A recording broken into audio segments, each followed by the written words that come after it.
walay pagkausap. So, Amen. samtang atong iprepara ito mga kasing-kasing sa atong paghatag.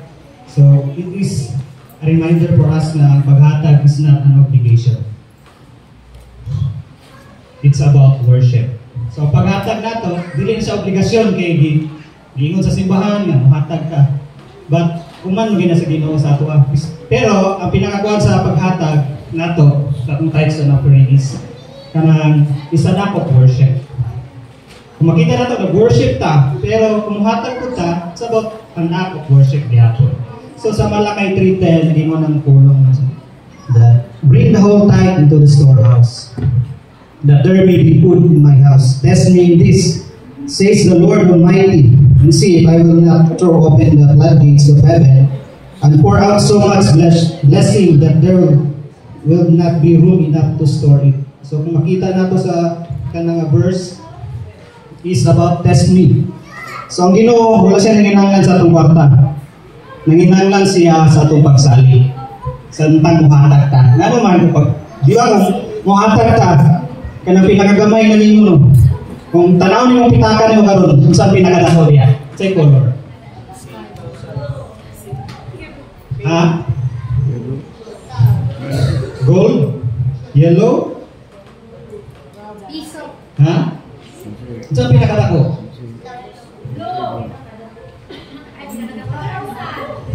Saan yung pinakadako? Willing ka nga imo ring hatag sa Ginoo?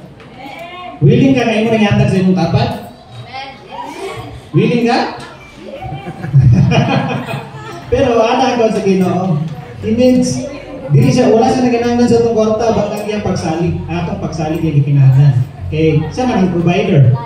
Diba? So, ang tithing is an act of obedience. So, command man siya. Bring the whole tithe into the storehouse. So, command siya.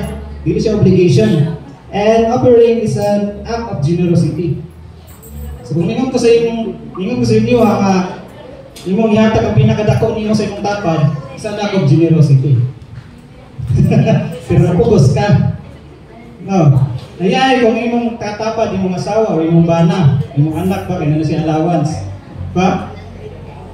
Pero bawiyon ang nagyapon, bagot sa balay.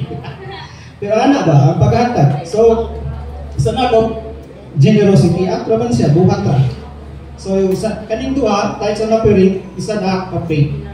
Kaya kung ato ning buhaton, nagtuo kita nga, panalanginan kita sa Ginoo. So, ana lang. So, kinahanglan na kita buhatag buta nga natay ka ng cheerful nga heart. Kaya kung unsa atong kita no, mo man atong aninon, di ba? So wala man ipasagdan pud sa Ginoo no nga naghatag ka, ipasagdan. Usahay maka lumdon pa ko sa una no nga sa diyang maghatag daw ba kay utangon sa naka ang tithes Lord. Pwede ba na? Pwede? Dili. Utangon sa nako kay shirt mo karon. Isamot mong ka-shirt noon. Na-overdraft pa ka. So, sa diyang muhatag ka, ihatag na gini mo tanan. Ihatag na lang eh. Ayaw na lang eh. Kaya kung ano sa command. Ihatag ginato ang para sa Ginoo. So, makita na ito sa mga envelope na sa likod. Kung wala yung pangalan niya, kuha naman sa ubos, naman sa ubos. Pwede hapon Gcash, dawag hapon ni sila. Oh, pwede hapon bank transfer. So, kinsa man sa ato ang dinikaroon na ng mga ATM. Di ba kabog ATM? Wala? Wala, di ba kabog ATM din eh? Kana rin sa pag-ibig. Wala tikan. Di ba? So, 5 kabog ATM. So, pwede na gapon na i-transfer ang atong tithes. Diha, tithes and offering. So, ang pag-open sa floodgates sa Ginoo is kanang offering. Nga naman, kaya ang tithes man God is command lang siya. Command sa Ginoo, ang paghatag nimo sa offering nimo mo na makabuo sa panalangin. So, amen. So, manindog ta as we hold our mga tithes and offering. Heavenly Father, Lord, we come before you today. Lord, nga nay kasing-kasing na gihatagon.